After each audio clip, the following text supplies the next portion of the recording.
ಕಡಿಮೆ ಸಿಬಿಲ್ ಸ್ಕೋರ್ ನಿಂದ ಸಾಲ ಕ್ರೆಡಿಟ್ ಕಾರ್ಡ್ ಅಪ್ಲಿಕೇಶನ್ ರಿಜೆಕ್ಟ್ ಆಗ್ತಾ ಇದೆಯಾ? ಇನ್ ಮುಂದೆ ಆಗಲ್ಲ. SBM Z ಕ್ರೆಡಿಟ್ ಕಾರ್ಡ್ ಬಳಸಿ ಈಸಿಯಾಗಿ ಕ್ರೆಡಿಟ್ ಸ್ಕೋರ್ ಅನ್ನ 750 ಗಿಂತ ಜಾಸ್ತಿ ಮಾಡ್ಕೋಬಹುದು. ಇದೊಂದು FD ಆಧಾರಿತ ಕಾರ್ಡ್. UPI ಬಳಸಿ ಕ್ರೆಡಿಟ್ ಕಾರ್ಡ್ ಬ್ಯಾಲೆನ್ಸ್ ಅನ್ನ ಖರ್ಚು ಮಾಡಬಹುದು. FD ಗೆ RBI ಗ್ಯಾರಂಟಿಯೊಂದಿಗೆ 7% ಇಂಟ್ರೆಸ್ಟ್ ಕೂಡ ಸಿಗುತ್ತೆ.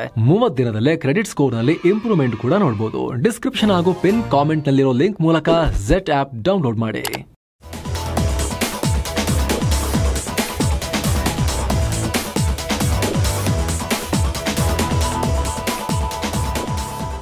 ಹಾಯ್ ಫ್ರೆಂಡ್ಸ್, ಇದು mastmagga.com ನ ಇಂಟರ್ನ್ಯಾಷನಲ್ ಬುಲೆಟಿನ್ ಸುತ್ತು ಜಗತ್ತು. ನಾನು ಅಮರ್ ಪ್ರಸಾದ್. ಸ್ನೇಹಿತರೆ, ಭಾರತದ ಸೇನೆ ಮತ್ತೊಂದು ಸುದ್ದಿಗೋಷ್ಠಿ ನಡೆಸಿ ಪ್ರಸ್ತುತ ಸ್ಥಿತಿಗತಿ ಬಗ್ಗೆ ಡೀಟೇಲ್ ಆಗಿ ಮಾಹಿತಿಯನ್ನು ಕೊಟ್ಟಿದೆ. ಅದಕ್ಕೆ ಸಂಬಂಧಪಟ್ಟಂತೆ ಪ್ರತ್ಯೇಕ ವರದಿಯಲ್ಲಿ ನಾವು ಮಾಹಿತಿಯನ್ನು ನೀಡ್ತಾ ಇದ್ದೀವಿ. ಈಗ ನಾವು ಸುತ್ತು ಜಗತ್ತಿನಲ್ಲಿ ಅದನ್ನು ಹೊರತುಪಡಿಸಿ ಉಳಿದ ಎಲ್ಲ ಒಂದು ರೌಂಡ್ ಅಪ್ ಇನ್ಫಾರ್ಮೇಶನ್ ಅನ್ನ ಏನೇನು ಆಗಿದೆ ಇದುವರೆಗೂ ಅದೆಲ್ಲವನ್ನ ಕ್ವಿಕ್ ಆಗಿ ಒನ್ ಬೈ ಒನ್ ನೋಡ್ತಾ ಹೋಗೋಣ. ಭಾರತ ನಡೆಸಿದ ಆಪರೇಷನ್ ಸಿಂಧೂರ್ನಲ್ಲಿ ಪಾಕಿಸ್ತಾನಕ್ಕೆ ಹಾನಿಯಾಗಿರೋದನ್ನ ಈಗ ಪಾಕ್ ಕೂಡ ಒಪ್ಕೊಂಡಿದೆ. ಭಾರತ ಜೊತೆಗಿನ ಸಂಘರ್ಷ ಮಾಡುವಾಗ ನಮ್ಮ ಒಂದು ಫೈಟರ್ ಜೆಟ್ಗೆ ಮೈನರ್ ಡ್ಯಾಮೇಜ್ ಆಗಿದೆ ಅಂತ ಪಾಕಿಸ್ತಾನ ಆರ್ಮಿ ವಕ್ತಾರ ಹೇಳಿದ್ದಾರೆ. ಒಂದೇ ಅಂತ ಹೇಳಿದ್ದಾರೆ, ಚೂರು ಡ್ಯಾಮೇಜ್ ಆಗಿದೆ, ರಿಪೇರ್ ಮಾಡ್ಕೊಂಡು ಯೂಸ್ ಮಾಡ್ಬೋದು ಅಂತ. ಆದರೆ ನಮ್ಮ ಸೇನೆ ಪ್ರಕಾರ ಮಲ್ಟಿಪಲ್ ಜೆಟ್ಸ್ ಬಿದ್ದು ಹೋಗಿದ್ದಾವೆ. ಎಷ್ಟು ಅನ್ನೋದನ್ನ ಡೀಟೇಲ್ ಡ್ಯಾಮೇಜ್ ಅಸೆಸ್ಮೆಂಟ್ ನಾವು ಕನ್ಕ್ಲೂಡ್ ಮಾಡಿದ್ಮೇಲೆ ನೀಡ್ತೀವಿ ಅಂತ ಹೇಳಿದ್ದಾರೆ. ಎರಡು ರೀತಿಯಲ್ಲಿ, ಒಂದು ಬಾರ್ಡರ್ನಲ್ಲಿ ಅವ್ರ ಏರ್ಕ್ರಾಫ್ಟ್ ಹಾರಿಸಿ, ನಮ್ಮ ಬಾರ್ಡರ್ನಲ್ಲಿ ನಾವು ಏರ್ಕ್ರಾಫ್ಟ್ ಹಾರಿಸಿ ಬಿಯಾಂಡ್ ವಿಜುವಲ್ ರೇಂಜ್ ಕಾನ್ಫ್ಲಿಕ್ಟ್ ಮಾಡಿದಾಗ ಆಗಾಗಿರುವಂಥ ಏರ್ಕ್ರಾಫ್ಟ್ ಡ್ಯಾಮೇಜಸ್ ಅವ್ರದ್ದು. ಇನ್ನೊಂದು, ಅವರ ಏರ್ಕ್ರಾಫ್ಟ್ ಹಂಗರ್ಗಳಿಗೆಲ್ಲ ಹೊಡೆದಿದೆಯಲ್ಲ, ಅದನ್ನು ನಿಲ್ಲಿಸಿರೋ ಶೆಲ್ಟರ್ಗೆಲ್ಲ ಭಾರತ ಹೊಡೆದಿದೆಯಲ್ಲ, ಅಲ್ಲೂ ಕೂಡ ಡ್ಯಾಮೇಜ್ ಆಗಿದೆ ಅನ್ನೋದು. ಎರಡು ಥರದಲ್ಲಿ ಅವ್ರಿಗೆ ಡ್ಯಾಮೇಜ್ ಆಗಿದೆ. ಅವ್ರು ಸುಳ್ಳು ಹೇಳ್ತಿದ್ದಾರೆ. ಬರೀ ಒಂದೇ ಒಂದು ಏರ್ಕ್ರಾಫ್ಟಿಗೆ ಸಣ್ಣ ಪುಟ್ಟ ಡ್ಯಾಮೇಜ್ ಆಗಿದೆ ಅಂತ ಹೇಳಿದ್ದಾರೆ. ಮತ್ತೊಂದು ಕಡೆ ಅಲ್ ಜಜೀರಾ ಸೇರಿದಂತೆ ಒಂದಷ್ಟು ಪಾಕ್ ಫೇವರ್ಡ್ ಮಾಧ್ಯಮಗಳು ಮತ್ತು ಪಾಕಿಸ್ತಾನ ಮಾಧ್ಯಮಗಳು ಕೂಡ ಒಬ್ಬ ಭಾರತೀಯ ಪೈಲಟ್ ನಮ್ಮ ಕಸ್ಟಡಿಯಲ್ಲಿದ್ದಾರೆ ಅಂತ ಬೊಗಳೆ ಬಿಡ್ತಾ ಇದ್ರು. ಪಾಕ್ ಕಸ್ಟಡಿಯಲ್ಲಿದ್ದಾರೆ ಅಂತ, ಫೈಟರ್ ಜೆಟ್ ಹೊಡೆದಾಕಿದ್ದೀವಿ, ಪೈಲಟ್ ಕ್ಯಾಪ್ಚರ್ ಆಗಿದ್ದಾರೆ, ಮಹಿಳಾ ಪೈಲಟನ್ನು ಹಿಡ್ಕೊಂಡ್ಬಿಟ್ಟಿದ್ದೀವಿ ಅಂತೆಲ್ಲ. ಅದನ್ನು ಸೇನೆ ಕೂಡ ತಳ್ಳಿ ಹಾಕಿದೆ. ಈಗ ಇದೆಲ್ಲ ಫೇಕ್ ನ್ಯೂಸ್, ನಮ್ಮ ಕಸ್ಟಡಿಯಲ್ಲಿ ಯಾರು ಭಾರತದ ಪೈಲಟ್ ಇಲ್ಲ ಅಂತೇಳಿ ಗಲಿಬಿಲಿಯಿಂದ ಬೇಗ ಹೇಳಿಬಿಟ್ಟಿದ್ದಾರೆ. ಏನು ಸ್ನೇಹಿತರೆ, ಭಾರತ ಪಾಕಿಸ್ತಾನದ ಉಗ್ರ ಶಿಬಿರಗಳ ಮೇಲೆ ದಾಳಿ ಮಾಡೋಕ್ಕೂ ಮುನ್ನ ಅಮೆರಿಕಗೆ ಕಡ್ಡಿ ತುಂಡು ಮಾಡದಂತೆ ಉತ್ತರ ಕೊಟ್ಟಿತ್ತು ಅಂತ ಗೊತ್ತಾಗಿದೆ. ಆಪರೇಷನ್ ಸಿಂಧೂರ್ಗೂ ಮುನ್ನ ವಿದೇಶಾಂಗ ಸಚಿವ ಎಸ್ ಜೈಶಂಕರ್ ಅಮೆರಿಕ ವಿದೇಶಾಂಗ ಸಚಿವ ಮಾರ್ಕೋ ರುಬಿಯೋ ಜೊತೆ ಮೇ 1ನೇ ತಾರೀಕು ಫೋನ್ ಕಾಲ್ನಲ್ಲಿ ಮಾತನಾಡಿದರು. ಈ ವೇಳೆ ಭಾರತ ಪಾಕಿಸ್ತಾನಕ್ಕೆ ನುಗ್ಗುತ್ತೆ, ಅಲ್ಲಿರೋರನ್ನ ಹೊಡೆದು ಹಾಕುತ್ತೆ, ಇದರಲ್ಲಿ ಯಾವುದೇ ಹಿಂಜರಿಕೆ ಇಲ್ಲ ಅಂತ ನೇರವಾಗಿ ಜೈಶಂಕರ್ ಮಾರ್ಕೋ ರುಬಿಯೋಗೆ ಹೇಳಿದ್ರು ಅಂತ ವರದಿಯಾಗಿದೆ. ಇನ್ನೊಂದು ಕಡೆ ಆಪರೇಷನ್ ಸಿಂಧೂರ್ನಲ್ಲಿ ಹತರಾದ ಉಗ್ರರ ಅಂತ್ಯಕ್ರಿಯೆಯಲ್ಲಿ ಉಗ್ರ ಪೋಷಕ ಪಾಕ್ನ ಅಧಿಕಾರಿಗಳು ಹೋಗಿದ್ರು. ಯಾವ್ಯಾವ ಅಧಿಕಾರಿಗಳು ಇದರಲ್ಲಿ ಭಾಗಿಯಾಗಿದ್ರು ಅಂತ ಕೇಂದ್ರ ಸರ್ಕಾರ ಅವರ ಹೆಸರನ್ನ ರಿಲೀಸ್ ಮಾಡಿದೆ. Lieutenant general Fayaz Hussain, major general Rao Imran, brigadier Mohammad Furqan, ಪಾಕ್ನ ಪಂಜಾಬ್ ಪ್ರಾಂತ್ಯದ ಶಾಸಕ ಅನ್ವರ್, ಪಾಕ್ ಸೇನೆಯ ಹಿರಿಯ ಅಧಿಕಾರಿಗಳು ಮತ್ತು ಪಂಜಾಬ್ ಪ್ರಾಂತ್ಯದ ಇನ್ಸ್ಪೆಕ್ಟರ್ ಜನರಲ್ ಆಫ್ ಪೊಲೀಸ್ ಭಾಗಿಯಾಗಿದ್ರು ಅಂತ ಸರ್ಕಾರ ಹೇಳಿದೆ.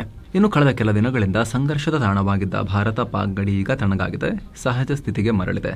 ಜಮ್ಮು ಕಾಶ್ಮೀರದ ರಜೌರಿ, ಅಖ್ನೂರ್ ಮತ್ತು ರಾಜಸ್ಥಾನದ ಜೈಸಲ್ಮೇರ್ ಪ್ರದೇಶದಲ್ಲಿ ಪಾಕ್ ಕೆಲ ದಿನಗಳಿಂದ ಅಪ್ರಚೋದಿತ ದಾಳಿಯನ್ನು ನಡೆಸ್ತಾನೆ ಇತ್ತು. ಭಾನುವಾರ ರಾತ್ರಿ ಈ ಎಲ್ಲಾ ಪ್ರದೇಶಗಳು ಶಾಂತವಾಗಿವೆ. ಅತ್ತ ಶ್ರೀನಗರ, ರಜೌರಿ, ಜಮ್ಮು, ಕುಲ್ಗಾಮ್, ಪಂಜಾಬ್ನ ಪಠಾಣ್ಕೋಟ್, ರಾಜಸ್ಥಾನದ ಗಂಗಾನಗರ್, ಬುಡ್ಗಾಮ್ನಲ್ಲಿ ಕೂಡ ಪರಿಸ್ಥಿತಿ ಸಹಜ ಸ್ಥಿತಿಗೆ ಬರ್ತಾ ಇದೆ. ಇನ್ನು ಚಂಡೀಗಢ್ನಲ್ಲಿ ಮುನ್ನೆಚ್ಚರಿಕಾ ಕ್ರಮವಾಗಿ ತಗೊಂಡಿದ್ದ ಕೆಲ ರೆಸ್ಟ್ರಿಕ್ಷನ್ಸ್ ಅನ್ನು ಕೂಡ ಕ್ಯಾನ್ಸಲ್ ಮಾಡಲಾಗಿದೆ. ಪಾಕ್ ಗಡಿ ಭಾಗದಲ್ಲಿರೋ ಎಲ್ಲ ಪ್ರದೇಶಗಳ ಅಂಗಡಿ ಮುಂಗಟ್ಟು, ಮಾರ್ಕೆಟ್ಗಳು ಓಪನ್ ಆಗಿ ಎಂದಿನಂತೆ ಕೆಲಸ ಮಾಡ್ತಿವೆ. ಸದ್ಯ ನಾವೀಗ ನೆಮ್ಮದಿಯಿಂದ ಇದ್ದೀವಿ ಅಂತ ಅಲ್ಲಿನ ಜನ ಹೇಳ್ಕೊಂಡಿದ್ದಾರೆ. ಈ ಮೂಲಕ ಕಳೆದ 19 ದಿನಗಳಲ್ಲಿ ಇದೇ ಫಸ್ಟ್ ಟೈಮ್ ಈ ಭಾಗದಲ್ಲಿ ಸಂಪೂರ್ಣ ಶಾಂತಿ ನೆಲೆಸಿದಂತಾಗಿದೆ. ಏನೋ ಎಸ್ ಜೈಶಂಕರ್ ಈಜಿಪ್ಟ್ ವಿದೇಶಾಂಗ ಸಚಿವ ಬದರ್ ಅಬ್ದೆಲ್ಲೆಟ್ಟಿ ಜೊತೆಗೆ ಫೋನ್ ಕಾಲ್ನಲ್ಲಿ ಮಾತನಾಡಿದ್ದಾರೆ. ಭಾರತ ಪಾಕ್ ಮಧ್ಯೆ ಕದನ ವಿರಾಮ ಮಾತುಕತೆ ಬಗ್ಗೆ, ಈಗಿನ ಸ್ಥಿತಿಗತಿ ಬಗ್ಗೆ ಇಬ್ಬರು ನಾಯಕರು ಡಿಸ್ಕಸ್ ಮಾಡಿದ್ದಾರೆ. ಈ ವೇಳೆ ನಾವು ಭಯೋತ್ಪಾದನೆಯನ್ನ ಸಹಿಸುವುದಿಲ್ಲ ಅಂತ ಜೈಶಂಕರ್ ಪುನರುಚ್ಚಾರ ಮಾಡಿದ್ದಾರೆ. ಹಾಗೆ ಭಾರತ ಈಜಿಪ್ಟ್ ಆರ್ಥಿಕ ಸಹಕಾರದ ಕುರಿತು ಚರ್ಚೆ ಮಾಡಿದ್ದಾರೆ. ಇನ್ನು ಬದರ್ ಅಬ್ದೆಲ್ಲೆಟ್ಟಿ ಅವರಿಗೆ ಬನ್ನಿ ಭಾರತಕ್ಕೆ ಮಾತಾಡೋಣ ಅಂತ ಜೈಶಂಕರ್ ಆಹ್ವಾನ ಕೂಡ ಕೊಟ್ಟಿದ್ದಾರೆ. ಇನ್ನು ಭಾರತ ಮತ್ತು ಪಾಕ್ ನಡುವೆ ಕದನ ವಿರಾಮದ ಬೆನ್ನಲ್ಲೇ ಭಾರತದ ಷೇರುಪೇಟೆ ಯದ್ವಾ ತದ್ವಾ ಗೂಳಿ ಆರ್ಭಟ ಶುರುವಾಗಿದೆ. ಸೆನ್ಸೆಕ್ಸ್ ಮತ್ತು ನಿಫ್ಟಿಯಲ್ಲಿ 2% ಅಧಿಕ ಜಂಪ್ ಆಗಿದೆ. ಸುತ್ತು ಜಗತ್ತು ರೆಕಾರ್ಡ್ ಆಗೋ ವೇಳೆ ಸೆನ್ಸೆಕ್ಸ್, ನಿಫ್ಟಿ ಈ ರೀತಿಯಾಗಿದ್ವು. ಷೇರುಪೇಟೆಯಲ್ಲಿ ಈ ರೀತಿ ಬುಲ್ಲಿಶ್ ಟ್ರೆಂಡ್ ಕಾಣಿಸ್ತಾ ಇದೆ. ಭಾರತ ಪಾಕ್ ನಡುವೆ ಕದನ ವಿರಾಮ ಆಗಿರೋದು ಸಡನ್ ಟ್ರಿಗರ್ಗೆ ಕಾರಣ. ಆತ ಅಮೆರಿಕ ಮತ್ತು ಚೀನಾ ಟ್ರೇಡ್ ವಾರ್ನಿಂದಲೂ ಷೇರುಪೇಟೆಗೆ ಲಾಸ್ ಆಗ್ತಾ ಇತ್ತು. ಆದರೆ ಈಗ ಆ ನಿಟ್ಟಿನಲ್ಲೂ ಪಾಸಿಟಿವ್ ಬೆಳವಣಿಗೆ ಬರ್ತಾ ಇದೆ. ಸ್ವಿಟ್ಜರ್ಲ್ಯಾಂಡ್ನಲ್ಲಿ ಅಮೆರಿಕ ಮತ್ತು ಚೀನಾದ ಟಾಪ್ ಅಧಿಕಾರಿಗಳ ನಡುವೆ ವ್ಯಾಪಾರ ಕುರಿತು ಮೊದಲ ಹಂತದ ಮಾತುಕತೆ ಆಗಿದೆ. ಟ್ರಂಪ್ ಕೂಡ ಮಾತುಕತೆಯಲ್ಲಿ ಒಳ್ಳೆ ಪ್ರಗತಿ ಕಾಣ್ತಾ ಇದೆ ಅಂತ ಹೇಳಿದರು. ಈ ಪ್ರಗತಿಯಿಂದ ತೈಲ ಬೆಲೆ ಕೂಡ ಏರಿಕೆಯಾಗಿದೆ. ಇದರಿಂದ ಎನರ್ಜಿ ಸೆಕ್ಟರ್ಗೆ ಮತ್ತು ಜಾಗತಿಕ ಆರ್ಥಿಕ ಸ್ಥಿತಿಗೆ ಒಳ್ಳೆ ಬೂಸ್ಟ್ ಸಿಕ್ಕಿದೆ. ಅಮೆರಿಕ ಮತ್ತು ಬ್ರಿಟನ್ ನಡುವೆನೂ ಹೊಸ ವ್ಯಾಪಾರ ಒಪ್ಪಂದ ಆಗಿದೆ. ಸೊ ಎಲ್ಲ ಕಾರಣಗಳಿಂದ ಹೂಡಿಕೆದಾರರ ಕಾನ್ಫಿಡೆನ್ಸ್ ಹೆಚ್ಚಾಯಿತು.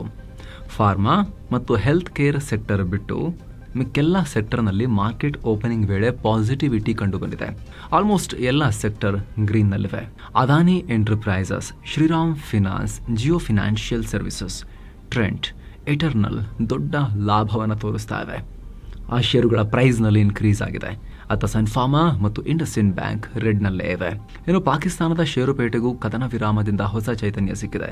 Karachi stock exchange 100 KSE 100 9% jump ಆಗಿದೆ. ಸಿಕ್ಕಾಪಟ್ಟೆ ಬಿದ್ದಿತ್ತು, ಹೆವಿ ಬಿದ್ದಿತ್ತು, ನಮ್ದೇನು ಭಾಳ ಬಿದ್ದಿರಲಿಲ್ಲ. ಹಾಗಾಗಿ ನಮ್ಮದು 2-2.5% ಜಂಪ್ ಆಗಿದೆ. ಆದರೆ ಪಾಕಿಸ್ತಾನದ ಹೆವಿ ಕ್ರ್ಯಾಶ್ ಆಗಿತ್ತು. ಸೊ ಈಗ ಆಲ್ಮೋಸ್ಟ್ 9% ರೈಸ್ ಆಗಿದೆ. ಏನೋ ಭಾರತೀಯರ ಸೇಫ್ಟಿ ಕುರಿತು ಇಸ್ರೋ ಚೇರ್ಮನ್ ವಿ ನಾರಾಯಣನ್ ಮಾತನಾಡಿದ್ದಾರೆ. ನಮ್ಮ ದೇಶದ ಭದ್ರತೆ ಮತ್ತು ಸೇಫ್ಟಿಗಾಗಿ ಕನಿಷ್ಠ 10 ಸ್ಯಾಟಲೈಟ್ಸ್ ನಿರಂತರವಾಗಿ 24/7 ಕೆಲಸ ಮಾಡ್ತಾ ಇವೆ ಅಂತ ಹೇಳಿದ್ದಾರೆ. ನಮ್ಮ ನೆರೆಯ ರಾಷ್ಟ್ರಗಳ ಬಗ್ಗೆ ಎಲ್ರಿಗೂ ಗೊತ್ತೇ ಇದೆ. ನಮ್ಮ 7,500 ಕಿಲೋಮೀಟರ್ ಸಮುದ್ರ ತೀರ ಪ್ರದೇಶಗಳನ್ನು ಮಾನಿಟರ್ ಮಾಡ್ತಾ ಇರಬೇಕಾಗುತ್ತೆ. ಸೊ ಸ್ಯಾಟಲೈಟ್ ಮತ್ತು ಡ್ರೋನ್ ಟೆಕ್ನಾಲಜಿ ಇಲ್ಲದೆ ನಾವು ಇದನ್ನು ಸಾಧಿಸೋಕೆ ಸಾಧ್ಯ ಇಲ್ಲ. ಈಗಲೂ ನಮ್ಮ ಕನಿಷ್ಠ 10 ಸ್ಯಾಟಲೈಟ್ಗಳು ನಿರಂತರವಾಗಿ ಕಣ್ಣಿಟ್ಟಿವೆ ಅಂತ ಹೇಳಿದ್ದಾರೆ. ಹೀಗೆ ಒಂದ್ ಕಡೆ ಪಾಕಿಸ್ತಾನ ಮತ್ತು ಭಾರತದ ನಡುವೆ ಶಾಂತಿ ಭರವಸೆ ಮೂಡ್ತಾ ಇದ್ರೆ, ಆ ಕಡೆ ಪಾಕಿಸ್ತಾನದ ಒಳಗೆ ಬಲೂಚ್ ಹೋರಾಟ ತೀವ್ರವಾಗ್ತಾ ಇದೆ. ಪಾಕ್ ಸೇನೆ ಮತ್ತು ಇಂಟೆಲಿಜೆನ್ಸ್ ಸೈಟ್ಗಳನ್ನು ಗುರಿಯಾಗಿಸಿ 51 ಸೈಟ್ಗಳ ಮೇಲೆ ಬರೋಬ್ಬರಿ 71 ಬಾರಿ ದಾಳಿ ಮಾಡಿರೋದಾಗಿ ಬಲೂಚಿಗಳು ಹೇಳ್ಕೊಂಡಿದ್ದಾರೆ.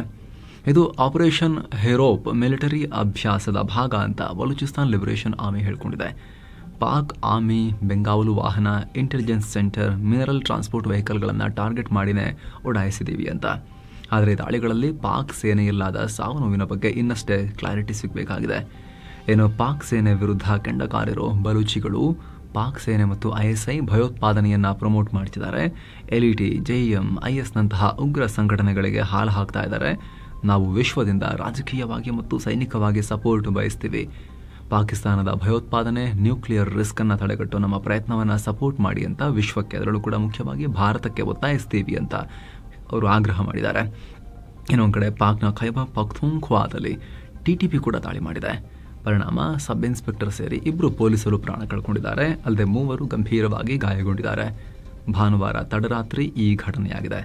ಅಲ್ಲಿನ CM ಅಲಿ ಅಮೀನ್ ಗುಂಡಾಪುರ್ ಈ ದಾಳಿಗೆ ಖಂಡನೆ ವ್ಯಕ್ತಪಡಿಸಿ ದಾಳಿ ಬಗ್ಗೆ ವರದಿ ಕೊಡಿ ಅಂತ ಎಂದಿನಂತೆ ಸ್ಟ್ಯಾಂಡರ್ಡ್ ಸ್ಟೇಟ್ಮೆಂಟ್ ಕೊಟ್ಟಿದ್ದಾರೆ. ಇತ್ತೀಚೆಗೆ ಯುಕ್ರೇನ್ಗೆ ಭೇಟಿ ಕೊಟ್ಟಿದ್ದ ಫ್ರಾನ್ಸ್ ಅಧ್ಯಕ್ಷ ಇಮಾನ್ಯುಯಲ್ ಮ್ಯಾಕ್ರಾನ್, ಜರ್ಮನಿ ವಿಪಕ್ಷ ನಾಯಕ ಫ್ರೆಡರಿಕ್ ಮರ್ಜ್ ಮತ್ತು ಬ್ರಿಟನ್ ಪ್ರಧಾನಿ ಕಿಯರ್ ಸ್ಟಾರ್ಮರ್ ವಿವಾದಕ್ಕೀಡಾಗಿದ್ದಾರೆ. ಯುಕ್ರೇನ್ ಭೇಟಿ ವೇಳೆ ಈ 3 ನಾಯಕರು ಮಾದಕ ವಸ್ತು ಸೇವಿಸಿದ್ದಾರೆ ಅಂತ ಸೋಷಿಯಲ್ ಮೀಡಿಯಾದಲ್ಲಿ ವಿಡಿಯೋ ಹರಿದಾಡ್ತಾ ಇದೆ. ಸಡನ್ ಆಗಿ ಕ್ಯಾಮೆರಾ ಹೋದಾಗ ಕ್ಯಾಪ್ಚರ್ ಆಗಿರೋ ದೃಶ್ಯಗಳಲ್ಲಿ ಈ 3 ನಗ್ನಗ್ತಾ ಒಂದೇ ರೂಮ್ನಲ್ಲಿರೋದು, ಟೇಬಲ್ ಸುತ್ತ ಕೂತಿರೋದು, ಮಾಧ್ಯಮದವರು ಬಂದ ಕೂಡಲೇ ಟೇಬಲ್ ಮೇಲಿದ್ದ ಪುಟ್ಟ ಬಿಳಿ ಪೌಚ್ ತರಹದ ವಸ್ತುವನ್ನು ಮ್ಯಾಕ್ರಾನ್ ತಕ್ಷಣ ತೆಗೆದು ಅದನ್ನು ಜೇಬ್ನಲ್ಲಿ ಹಾಕೊಳ್ಳೋದು, ಇದೆಲ್ಲ ಬಹಳ ಅನುಮಾನಕ್ಕೆ ಕಾರಣ ಆಗ್ತಾ ಇದೆ. ಅದರಲ್ಲೂ ಕೂಡ ಮ್ಯಾಕ್ರಾನ್ರ ಬಾಡಿ ಲ್ಯಾಂಗ್ವೇಜ್ ಇದೆಯಲ್ಲ, ನಿಲ್ಲಕ್ಕೆ ಆಗ್ತಿರಲಿಲ್ಲ ಸರಿಯಾಗಿ, ತೂರಾಡ್ತಾ ಇದ್ರು. ಸ್ವಲ್ಪ ಅವರು ಲೂಸ್ ಇತ್ತು ಬಾಡಿ ಲ್ಯಾಂಗ್ವೇಜ್, ಅನುಮಾನಾಸ್ಪದವಾಗಿತ್ತು. ಕೂತಾಗ ಹಿಂಗಂತಿದ್ರು, ನಶೆಲ್ದಿರೋರು ಬಿಹೇವ್ ಮಾಡ್ತಾರಲ್ಲ ಆ ರೀತಿ ಅವ್ರು ಬಿಹೇವ್ ಮಾಡ್ತಾ ಇದ್ರು. ಇದನ್ನು ನೋಡಿ ಇವರು ನಶಾವಸ್ತು ಸೇವಿಸಿದ್ರು ಅಂತ ಈಗ ಟ್ರೋಲ್ ಮಾಡಲಾಗ್ತಾ ಇದೆ. ಆದರೆ ಅದಕ್ಕೆಲ್ಲ ಕಾರಣ ರಷ್ಯಾ ಅಂತ ಹೇಳಲಾಗ್ತಿದೆ. ಯಾಕಂದರೆ ಮೊದಲಿಗೆ ರಷ್ಯಾ ವಿದೇಶಾಂಗ ಸಚಿವಾಲಯದ ವಕ್ತಾರೆ ಮಾರಿಯಾ ಜಕ್ರೋವಾ ಈ ವಿಡಿಯೋ ಪೋಸ್ಟ್ ಮಾಡಿ ಅವರೆಲ್ಲ ಮಾದಕ ವಸ್ತು ಸೇವಿಸ್ತಾ ಇದ್ರು, ಮಾಧ್ಯಮದ ಮುಂದೆ ಇದ್ದಾಗ ನಶಾವಸ್ತು ಬಚ್ಚಿಡೋದನ್ನು ಮರೆತು ಬಿಟ್ಟರು, ಅಷ್ಟೊಂದು ಮೈ ಮರೆತಿದ್ರು. ಹೀಗಾಗಿ ತಮ್ಮನ್ನು ತಾವೇ ಕಂಟ್ರೋಲ್ ಮಾಡೋಕ್ಕೆ ಆಗದವರು, ಮಾದಕ ವಸ್ತು ವ್ಯಸನಿಗಳು ಯುರೋಪನ್ನು ಮುನ್ನಡೆಸ್ತಾ ಇದ್ದಾರೆ ಅವರು. ಇಂಥ ಕಹಿ ಸತ್ಯವನ್ನು ಆ ದೇವರೇ ಈಗ ರಿವೀಲ್ ಮಾಡಿದ್ದಾರೆ ಅನ್ನೋ ಹೇಳಿಕೆಯನ್ನು ರಷ್ಯಾ ಕೊಡ್ತು. ಇದರ ಬೆನ್ನಲ್ಲೇ ಈ ವಿಡಿಯೋ ವೈರಲ್ ಆಗ್ತಾ ಇದೆ. ಆದರೆ ಇದಕ್ಕೀಗ ಫ್ರಾನ್ಸ್ನ ಲಿಬರೇಷನ್ ಅನ್ನೋ ಮೀಡಿಯಾ ಕ್ಲಾರಿಟಿ ಕೊಡೋ ಪ್ರಯತ್ನ ಮಾಡಿದೆ. ಇದೆಲ್ಲ ಜನರ ದಿಕ್ಕು ತಪ್ಪಿಸೋ ಕುತಂತ್ರ, ಇದರಲ್ಲಿ ಸತ್ಯ ಇಲ್ಲ. ಮ್ಯಾಕ್ರಾನ್ ತೆಗೆದಿರೋದು ಮಾದಕ ವಸ್ತುವಲ್ಲ, ಕೇವಲ ಕರ್ಚೀಫ್. ರಷ್ಯಾ ಸುಳ್ಳು ಸುದ್ದಿ ಹರಡ್ತಾ ಇದೆ ಅನ್ನೋ ಹೇಳಿಕೆಯನ್ನು ಕೊಟ್ಟಿದ್ದಾರೆ. ಎರಡು ರಷ್ಯಾ ಮತ್ತು ಯುಕ್ರೇನ್ ಕದನದಲ್ಲಿ ಪಾಸಿಟಿವ್ ಬೆಳವಣಿಗೆ ಆಗ್ತಾ ಇದೆ. ಭಾನುವಾರವಷ್ಟೇ ರಷ್ಯಾ ಅಧ್ಯಕ್ಷ ವ್ಲಾಡಿಮಿರ್ ಪುಟಿನ್ ಯುಕ್ರೇನ್ ಜೊತೆಗೆ ಮೇ 15ನೇ ತಾರೀಕು ಟರ್ಕಿಯಲ್ಲಿ ನೇರ ಮಾತುಕತೆ ನಡೆಸೋಕೆ ರೆಡಿ ಅಂತ ಹೇಳಿದ್ರು. ಇದಕ್ಕೀಗ ಯುಕ್ರೇನ್ ಅಧ್ಯಕ್ಷ ಜೆಲೆನ್ಸ್ಕಿ ರಿಯಾಕ್ಟ್ ಮಾಡಿ ನಾನು ರೆಡಿ ಅಂತ ಹೇಳಿದ್ದಾರೆ. ಅಲ್ಲದೆ ಶಾಂತಿ ಮಾತುಕತೆಗೆ ಅನುವು ಮಾಡಿಕೊಡೋಕೆ ಸೋಮವಾರವೇ ಯುದ್ಧ ನಿಲ್ಲುತ್ತೆ ಅಂತ ಯುಕ್ರೇನ್ ನಂಬುತ್ತೆ. ಗುರುವಾರ ನಾನು ಟರ್ಕಿಯಲ್ಲಿ ಪುಟಿನ್ಗಾಗಿ ವೇಟ್ ಮಾಡ್ತಿರ್ತೀನಿ ಅಂತ ಹೇಳಿದ್ದಾರೆ. ರಷ್ಯಾದ ಕಸ್ಕ್ ಪ್ರದೇಶದ ರಿಸ್ಕ್ ಅನ್ನೋ ನಗರದ ಮೇಲೆ ಯುಕ್ರೇನ್ ಕ್ಷಿಪಣಿ ದಾಳಿ ಮಾಡಿದೆ. ಇದರಲ್ಲಿ ಕನಿಷ್ಠ 3 ಗಾಯಗೊಂಡಿದ್ದಾರೆ ಅಂತ ವರದಿಯಾಗಿದೆ. ನ್ಯೂಕ್ಲಿಯರ್ ಪ್ರೋಗ್ರಾಂ ಸಂಬಂಧ ಇರಾನ್ ಅಮೆರಿಕ ನಡುವಿನ ಮಾತುಕತೆ ಮುಂದುವರೆದಿದೆ. ಭಾನುವಾರ ಒಮಾನ್ನ ಮಸ್ಕಟ್ನಲ್ಲಿ ಎರಡು ದೇಶಗಳ ನಡುವೆ ಸುದೀರ್ಘ ಮಾತುಕತೆ ನಡೆದಿದೆ. ಇದು ಸ್ವಲ್ಪ ಡಿಫಿಕಲ್ಟ್ ಆಗಿತ್ತು, ಆದರೂ ಕೂಡ ಯೂಸ್ಫುಲ್ ಆಗಿದೆ ಅಂತ ಇರಾನ್ ವಿದೇಶಾಂಗ ಸಚಿವಾಲಯದ ವಕ್ತಾರ ಇಸ್ಮಾಯಿಲ್ ಬಗಾಯಿ ಹೇಳಿದ್ದಾರೆ. ಇನ್ನು ಈ ಮಾತುಕತೆಯಿಂದ ಉತ್ತಮ ರಿಸಲ್ಟ್ ಸಿಕ್ಕಿದೆ. ನೆಕ್ಸ್ಟ್ ರೌಂಡ್ ಮಾತುಕತೆ ಮುಂದಿನ ದಿನಗಳಲ್ಲಿ ನಡೆಯುತ್ತೆ ಅಂತ ಅಮೆರಿಕನ್ ಅಧಿಕಾರಿಗಳು ತಿಳಿಸಿದ್ದಾರೆ. ಅಂದಹಾಗೆ ಅಮೆರಿಕ ಇರಾನ್ ಜೊತೆಗೆ ನ್ಯೂಕ್ಲಿಯರ್ ಒಪ್ಪಂದ ಮಾಡಿಕೊಂಡು ಈ ಮೂಲಕ ಇರಾನ್ ಪರಮಾಣು ಶಸ್ತ್ರಾಸ್ತ್ರ ತಯಾರಿಸುವುದನ್ನು ತಡಿಬೇಕು ಅಂತ ಪ್ರಯತ್ನಿಸ್ತಾ ಇದೆ. ಆದರೆ ಇಲ್ಲಿವರೆಗೆ ಯಾವುದೇ ಸ್ಪಷ್ಟ ಒಪ್ಪಂದಕ್ಕೆ ಬರೋಕೆ ಸಾಧ್ಯ ಆಗಿಲ್ಲ. ಅಫ್ಘಾನಿಸ್ತಾನದ ತಾಲಿಬಾನಿಗಳು ಮತ್ತೊಂದು ವಿಚಿತ್ರ ಆದೇಶವನ್ನು ಹೊರಡಿಸಿದ್ದಾರೆ. ಇವ್ರನ್ನ ಅರ್ಥ ಮಾಡ್ಕೊಳ್ಳೋದೇ ಬಹಳ ಕಷ್ಟ. ಚೆಸ್ ಆಟ ಸರಿ ಇಲ್ಲ ಅಂತ ಬ್ಯಾನ್ ಮಾಡಿದ್ದಾರೆ. ಏನಕ್ಕೆ? ಇದು ನಮ್ಮ ನಂಬಿಕೆಗಳಿಗೆ ವಿರುದ್ಧ ಅಂತ, ಶರಿಯಾ ಕಾನೂನಿಗೆ ವಿರುದ್ಧ. ನಮ್ಮ ಶರಿಯಾ ಕಾನೂನಡಿ ಚೆಸ್ ಜೂಜಾಟಕ್ಕೆ ಸಂಬಂಧಪಟ್ಟಿದ್ದು, ಹಾಗಾಗಿ ಬ್ಯಾನ್ ಅಂತ ಹೇಳಿದ್ದಾರೆ. ಮುಂದಿನ ಆದೇಶದವರೆಗೆ ಇದು ಜಾರಿಯಲ್ಲಿರುತ್ತೆ ಅಂತ ತಾಲಿಬಾನ್ ಆಡಳಿತದ ಸ್ಪೋರ್ಟ್ಸ್ ಡೈರೆಕ್ಟರೇಟ್ ವಕ್ತಾರ, ಸ್ಪೋರ್ಟ್ಸ್ ಡೈರೆಕ್ಟರೇಟ್ ತಾಲಿಬಾನ್ ಆಡಳಿತದ್ದು ಅದರ ವಕ್ತಾರ, ಸ್ಪೋಕ್ಸ್ ಪರ್ಸನ್ ಅತಲ್ ಮಸ್ವಾನಿ ಹೇಳಿದ್ದಾರೆ. ಇವರು ಬಹುಶಃ ಡಿಸೈಡ್ ಮಾಡ್ಕೊಂಡ್ಬಿಟ್ಟಿದ್ದಾರೆ. ಜಗತ್ತಿನ ಬೇರೆ ಬೇರೆ ಭಾಗದಲ್ಲಿ ಅಫ್ಘಾನಿಸ್ತಾನದ ಬೌಂಡ್ರಿಯಿಂದ ಆಚೆಗೆ ಜಗತ್ತು ಹೇಗಾದರೂ ಎವಾಲ್ವ್ ಆಗಲಿ, ಹೇಗಾದರೂ ಆಧುನಿಕತೆ ಕಡೆಗೆ ಹೋಗಲಿ. ಮಂಗನಿಂದ ಮಾನವ ಆದಮೇಲೆ ಹಾಗೆ ವಿಕಸನ ಆಗ್ತಾ ಬಂತಲ್ಲ ವಿಜ್ಞಾನ, ನಮಗೆ ಈ ಲೆವೆಲ್ಗೆ ಇದೀವಲ್ಲ, ಆ ವಿಕಸನ ನಮ್ಮ ಬೌಂಡ್ರಿಯಿಂದ ಹೊರಗಡೆ ಹೆಂಗಾದರೂ ಆಗಲಿ, ನಮಗದು ಬೇಡ. ನಾವು ಸ್ಟಕ್ ಆಗಿರ್ತೀವಿ, ಕಾಲಘಟ್ಟದಲ್ಲಿ ಇಲ್ಲೇ ಇರ್ತೀವಿ. ನಾವು ರಿವರ್ಸ್ಗೆ, ಅದನ್ನು ನಾವು ಸ್ಟಕ್ ಆಗಿರೋದು ಮಾತ್ರ ಅಲ್ಲ, ಲಾಸ್ಟ್ 1-1.5 ವರ್ಷಗಳಲ್ಲಿ ಆಗಿರೋ ಬೆಳವಣಿಗೆಗಳನ್ನು ಕೂಡ ಕ್ಯಾನ್ಸಲ್ ಮಾಡಿ ವಾಪಸ್ ತಗೊಂಡು ಹೋಗ್ತೀವಿ ಅಫ್ಘಾನಿಸ್ತಾನವನ್ನು. ನಮಗಿದು ಡಸಂಟ್ ಮ್ಯಾಟರ್. ಜಗತ್ತು ಎಲ್ಲಿಗೆ ಹೋಗ್ತಾ ಇದೆ, ಅವ್ರು ಎಲ್ಲಿಗೆ ರೀಚ್ ಆಗ್ತಿದ್ದಾರೆ, ನಮಗೆ ಬೇಕಾಗಿಲ್ಲ, ನಮಗೆ ಸಂಬಂಧ ಇಲ್ಲ. ನಮ್ಮ ಪಾಡಿಗೆ ನಾವು ಈ ಒಂದು ಬಾವಿ ಒಳಗಿನ ಕಪ್ಪೆಗಳ ಥರ ಅದೇ ಪ್ರಪಂಚ ಅಂತ ಅಂದ್ಕೊಂಡು, ಅದೇ ಜೀವನ ಅಂತ ಅಂದ್ಕೊಂಡು ಅದರಲ್ಲಿ ತೃಪ್ತಿ ಪಡ್ಕೊಂಡು ನಾವು ಇದ್ದು ಬಿಡ್ತೀವಿ ನಮ್ಮ ಪಾಡಿಗೆ ನಾವು. ನಮಗೆ ಬೇಡ ಅನ್ನೋ ಮೈಂಡ್ ಸೆಟ್ಟಲ್ಲಿ ಇವ್ರು ಇದ್ದಂಗೆ ಕಾಣಿಸ್ತಾ ಇದೆ. ಅವರ ಬಿಹೇವಿಯರ್ ನೋಡ್ತಾ ಇದ್ದಾರೆ, ಬಹಳ ವಿಚಿತ್ರ, ಅರ್ಥ ಮಾಡ್ಕೊಳ್ಳೋದೇ ತುಂಬ ಕಷ್ಟ. ಟೀಮ್ ಇಂಡಿಯಾದ ಸ್ಟಾರ್ ಆಟಗಾರ, legendary batsman, run machine Virat Kohli test ಕ್ರಿಕೆಟ್ಗೆ ನಿವೃತ್ತಿಯನ್ನು ಘೋಷಿಸಿದ್ದಾರೆ. 14 ವರ್ಷದ ಟೆಸ್ಟ್ ಕ್ರಿಕೆಟ್ ಜರ್ನಿ ನನಗೆ ಹಲವು ಪಾಠಗಳನ್ನು ಕಲಿಸಿದೆ. ನನ್ನನ್ನು ಹಲವು ಬಾರಿ ಟೆಸ್ಟ್ ಕೂಡ ಮಾಡಿದೆ. ಈ ಟೆಸ್ಟ್ ಕ್ರಿಕೆಟ್ ನಾನು ನಿರೀಕ್ಷೆ ಮಾಡದೇ ಇರೋದಕ್ಕಿಂತಲೂ ಜಾಸ್ತಿ ಸಕ್ಸಸ್ ಸಿಕ್ಕಿದೆ. ಸೊ ಈಗ ಟೆಸ್ಟ್ನಿಂದ ನಿವೃತ್ತನಾಗೋದು ಸರಿ ಅಂತ ಅನಿಸ್ತಾ ಇದೆ ಅಂತ ಕೊಹ್ಲಿ ಸೋಷಿಯಲ್ ಮೀಡಿಯಾದಲ್ಲಿ ಪೋಸ್ಟ್ ಮಾಡಿದ್ದಾರೆ. 2024 ಜೂನ್ 29ನೇ ತಾರೀಕು T20 ಕ್ರಿಕೆಟ್ಗೂ ವಿದಾಯ ಹೇಳಿದರು. ಹೀಗಾಗಿ ಈಗ ಕೇವಲ ಏಕದಿನ ಪಂದ್ಯಗಳನ್ನು ಮಾತ್ರ ಆಡ್ತಾರೆ. ಇತ್ತೀಚೆಗಷ್ಟೇ ಕೊಹ್ಲಿ ತನ್ನನ್ನು ಮುಂದಿನ ಇಂಗ್ಲೆಂಡ್ ಜೊತೆಗಿನ ಟೆಸ್ಟ್ ಸರಣಿಗೆ ಆಯ್ಕೆ ಮಾಡಬೇಡಿ, ತಾನು ಟೆಸ್ಟ್ಗೆ ವಿದಾಯ ಹೇಳೋ ನಿರ್ಧಾರ ಮಾಡಿದ್ದೀನಿ ಅಂತ BCCIಗೂ ಕಾಂಟ್ಯಾಕ್ಟ್ ಮಾಡಿ ಮಾಹಿತಿ ಕೊಟ್ಟಿದ್ರಂತೆ. ಅದರ ಬೆನ್ನಲ್ಲೇ ಖುದ್ದು ವಿದಾಯವನ್ನು ಘೋಷಿಸಿದ್ದಾರೆ. ಕೊಹ್ಲಿ ಇಲ್ಲಿವರೆಗೆ ಒಟ್ಟು 123 ಟೆಸ್ಟ್ ಮ್ಯಾಚ್ಗಳಲ್ಲಿ 210 ಇನ್ನಿಂಗ್ಸ್ಗಳನ್ನಾಡಿ 9,230 ರನ್ ಗಳಿಸಿದ್ದಾರೆ. 55ರ ಆವರೇಜ್ ಇದೆ. ಅಲ್ಲದೆ 4 ಡಬಲ್ ಸೆಂಚುರಿ, 30 ಸೆಂಚುರಿ ಮತ್ತು 31 ಹಾಫ್ ಸೆಂಚುರಿ ಗಳಿಸಿದ್ದಾರೆ.